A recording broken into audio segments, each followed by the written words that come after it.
Hello and welcome to another Draft Gym TV video. Now we are going to be talking about Group C of the Euros tonight, and obviously we are going to be thinking about FanTeam's big daily fantasy Euro 2020 competition. £1 million guaranteed prize pool. You can taste the money already, can't you? Now, we've already done Group A, we've already done Group B, and tonight we're going to be talking about Group C, and you can see it below me here that the Group C teams and the Group C players are going to start scrolling through. You can also see as well that the Group C fixtures will be coming up soon as well, so you can have a look at those. Now, Group C is made up of Austria, Holland, North Macedonia, and Ukraine. There are one or two players that I quite like from this group. I think this is a tough group in terms of finding players that you're going to want to pick in your team, but I think we're going to have a bit of a go and see whether we can do it or not. Obviously, I work for Draft Gym. Draft Gym are a website that do fantastic content for anything fantasy-wise. I think we're also cracking out some great stuff for hockey at the moment. So make sure you do give us a visit. We will be doing tons of stuff for the Euros, and obviously this is our video that we are going to be doing as well, which will hopefully be going towards live streams when the action kicks off in the Euros in a couple of weeks' time.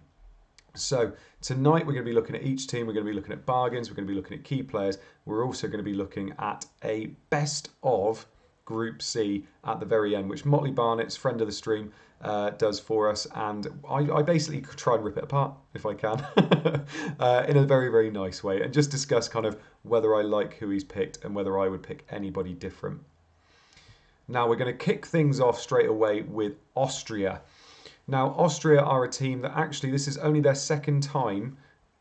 This is only their first time being in back-to-back tournaments, so it's going to be quite good to see how they get on. I do actually quite like a few of their players, and it's quite strange because I didn't think I would. And when I came into this, I didn't know that much about Austria, so I have been kind of bigging myself up. No, not bigging myself up. I've been revising about Austria. And there are quite a few players that I like. Now, if we start at the back, as we normally do, and work our way forward, Schlager is in goal. He seems to be quite, I say quite nailed in goal. Actually, they're really not. They have a lot of different goalkeepers they've been using recently. In the qualifiers, they had about 3 or 4 different goalkeepers they used. So I don't think, even though for 4.5 million, they could be quite good defensively, I would struggle to pick a goalkeeper with confidence. I'd be slightly worried that whoever you pick, all of a sudden they could have a change of heart and that different goalkeeper comes in. So I wouldn't be touching their goalkeepers. In defence, though, I actually would be touching at least 2 of their defenders. Hinteregger, I really quite like. I think he's nailed at the back there, and he's just a solid, dependable player for 4.5 million. Looking in this group, I wouldn't give them much of a chance against Holland. I think Holland are going to breeze through this group. But against North Macedonia and Ukraine, I fancy Austria to keep some clean sheets. So I think Hinteregger for 4.5 million is perfect to have in your team as a bench fodder, somebody you can bring in when you need them. Not against Holland, but against the other two, I fancy clean sheets. Dragovic is also the same. Those 2 centre-backs are pretty nailed, I would say. So there's no issue with picking one of those. Both of them at 4.5 million as well. I would definitely pick one of their defenders instead of their goalkeeper. Now, wing-backs here, we've got Lena and we've got Ulmer. Yeah, they're much for muchness. I don't think I'd be touching them. When you've got David Alaba there, 5 million, he will be playing, most probably, that attacking left wing-back slot / left winger. So for me, I quite like him as a pick. He's got pedigree. He's just moved to Real Madrid in real life from Bayern Munich. You know, you can't get much bigger than that. And he does have the quality. And I think when you look at teams like Austria, do they have that talisman in their team? Alaba's that man. You know, he will dominate that left flank. And for me, I think moving forward in games, when they're playing against teams like North Macedonia, how lovely is it going to be to have somebody like David Alaba in your team against a team like North Macedonia? It is the first game as well. Austria against North Macedonia, first game. Somebody like David Alaba in your team, lovely stuff.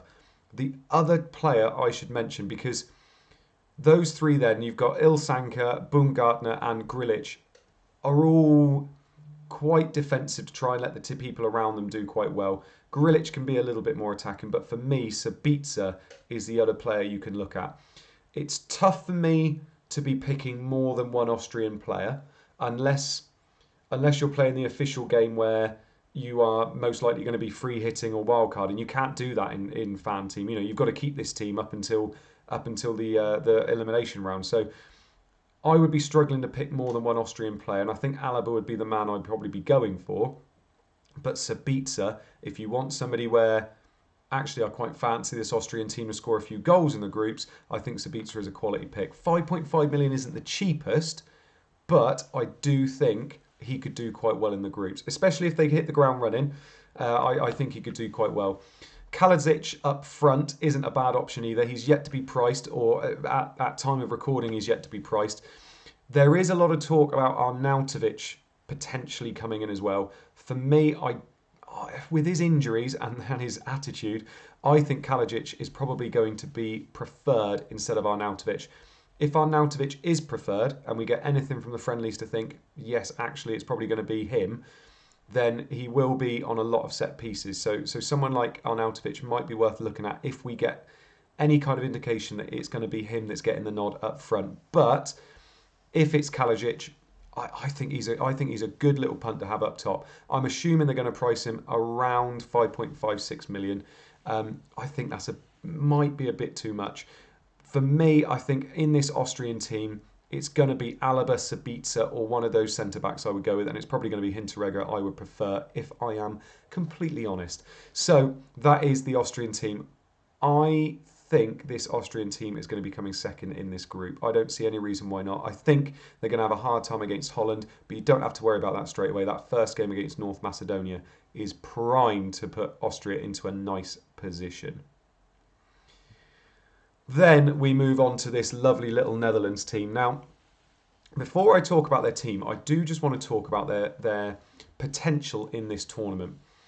This is not a Netherlands team like we're used to. They are not a Netherlands team that we're used to in terms of total football. Iron Robben, Robin van Persie, players like that who just blew you away every time they played. They're not that kind of a team, unfortunately. Also, their manager, De Boer, hasn't lit the world on fire with this national team yet. So I do think you have to manage expectations. The one thing I will say is, though, I think they should win this group. There's no reason why they shouldn't. Austria, North Macedonia, Ukraine, I don't see why they can't win all three games, or at least win two and draw one. And actually, I feel like this is the kind of team where if they start well, momentum could see them through and do quite well in this tournament. In terms of just looking at the group stages, there are quite a few players I like in this team. Cillessen in goal. He's been in this team for God knows how long and represented them in so many tournaments. He wasn't getting the game time at Barcelona. He is getting the game time at Valencia and doing quite well. I don't see why he can't be playing and he can't be in your team. We just need to get him priced up. Vinyl, left back. It's a shame he's 5.5 million. I thought he was going to be a little bit less because there's been a lot of talk about Daley Blind starting there. There's been a lot of talk about Daley Blind maybe playing at centre-back because Van Dijk is most likely not going to make it, but you never know with Van Dijk. He is a machine. I do like Vinyl because he is the cheapest out of the back line there in terms of 5.5 million. Dumfries is the other side who could also do quite well for 5.5 million, but I'm not a massive fan of these defenders. I think they've been overpriced personally. De Ligt, 6 million for De Ligt. Unless one of these players you think might get you a goal or an assist, which they could do, for me, I just think they're overpriced. There's other defenders that I like at this price range in other groups that I think are better options, personally. Yes, I like the group for Netherlands, but they could concede against Austria quite easily. Ukraine could score a goal against them. North Macedonia won't. But I just think they've been a little bit overpriced. Van Dijk will come in easily at 6 million as well. So I'm not really loving it personally. When you then look into midfield and attack, that's where it starts to get a little bit tasty for me. A lot of people are talking about Wijnaldum.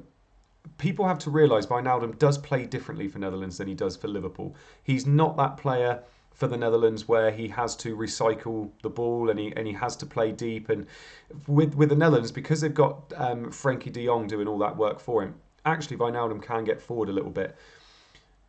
With these midfielders, I wouldn't have a problem picking Wijnaldum, but I think for 7 million there are better options. Frankie de Jong, I do like at 8 million. He is a quality player. He's playing for Barcelona. I think he could do quite well. Klaassen, I don't think I'd be touching, only because I remember him from his Everton days. But I think Frankie de Jong for 8 million, again, I just feel like this Netherlands team is a bit overpriced. The only time I look at their team and I think, actually, I would have you in my team is Memphis Depay. I am still gutted to this day that he came to United and it didn't work. I think, with our managers we had back then, I think any player we signed, it wouldn't have worked. Look, we signed Angel Di Maria and he didn't do anything. So, well, sorry, he did do something, but you know what I mean. I really like the look of Depay. He has been in every single one of my drafts. He is 8.5 million and is a midfielder. And I think he could be the talisman for this Netherlands team now. I think it perhaps says a lot that Depay is the talisman for this Netherlands team. When you think before, like I said, it would have been a Robben, a Van Persie, Huntelaar back in the day. And I just think Depay could do quite well in this team. And as a midfielder, he has been in all of my drafts.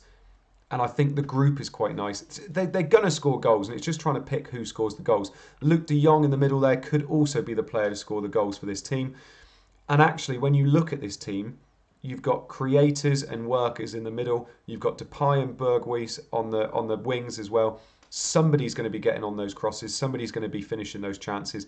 And Luuk de Jong might be the guy. He is a big guy. He likes to finish. He's a good player.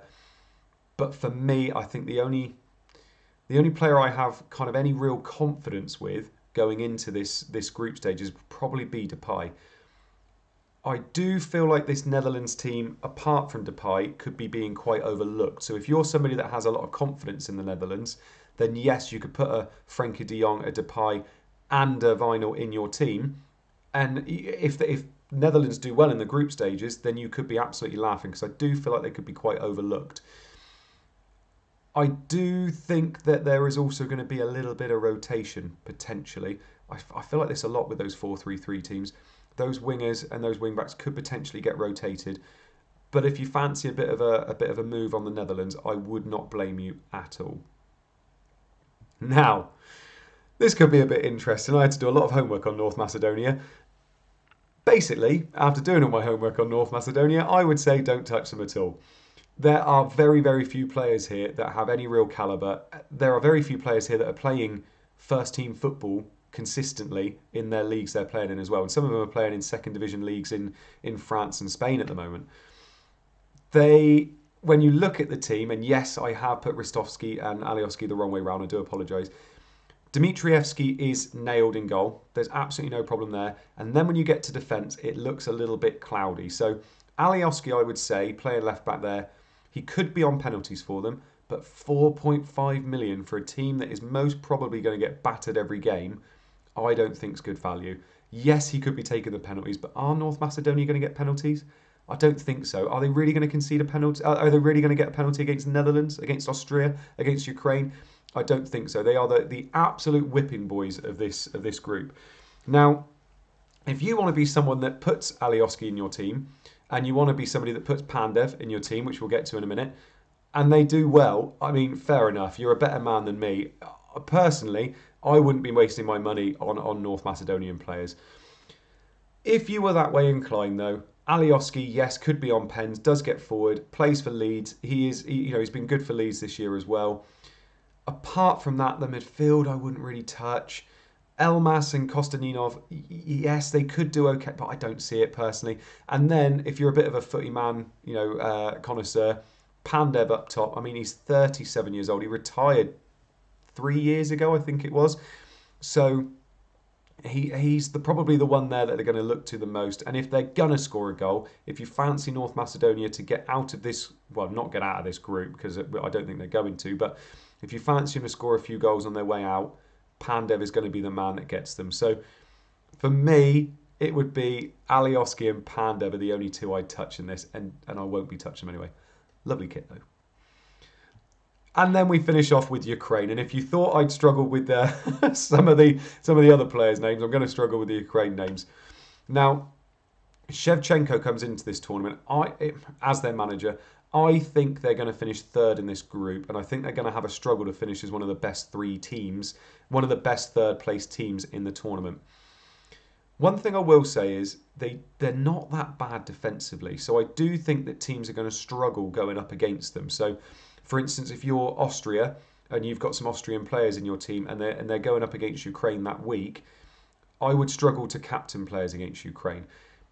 I do think maybe because Austria are quite good defensively too, I do wonder whether Holland players are worth captaining. I think when you've got someone like Memphis Depay, yes, great, lovely, have him in your team, but are you going to be able to captain him? And I'm wondering whether you are, because Ukraine aren't bad defensively, Austria aren't bad defensively. Obviously, against North Macedonia, that's fine, but they're not that bad. And I think Shevchenko has really focused on having consistent players that he knows are going to play well for him, and that's basically what he's focused on. Goalkeeper wise, you might be struggling a little bit. It looks like Boucham might be the one that they go with, but it was another goalkeeper for quite a lot of qualifying, and then he got injured, and there was also a COVID recovering from the pandemic. So I feel like I wouldn't be touching that. Mykolenko and Matvienko.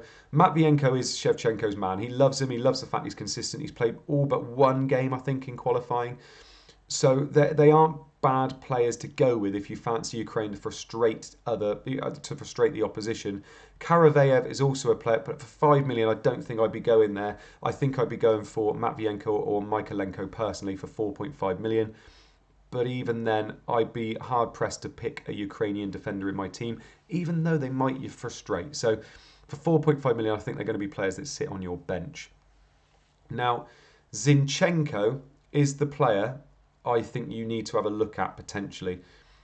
6 million, yes, but he will be playing that left wing role. He plays a completely different position in this team than he does for Man City. 6 million for him, I think might be good value. It is tough to say at the moment because I think you're going to have to be wanting for him to get attacking returns. And how many goals do we consider Ukraine to be scoring in this group? They could do bits against North Macedonia. I'm going to keep saying it, and I do apologise if you're a North Macedonian fan.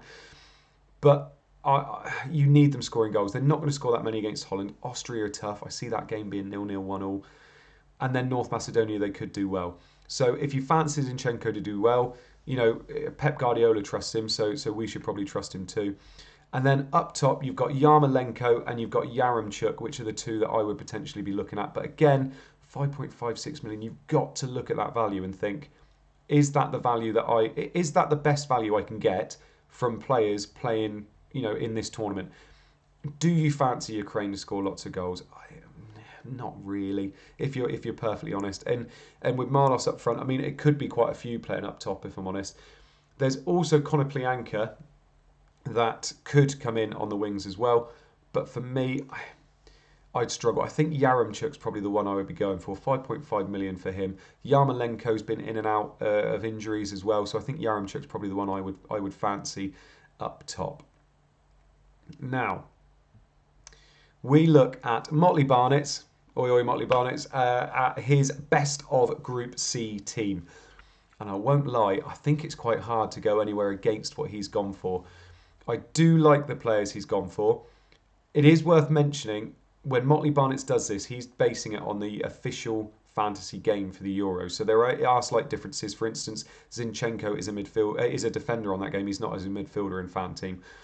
But it is worth having a look at. Now, he's gone for Alioski there. Shock horror, he's his only North Macedonian player. No, he isn't, sorry. He's also gone for Dimitriescu in goal as well.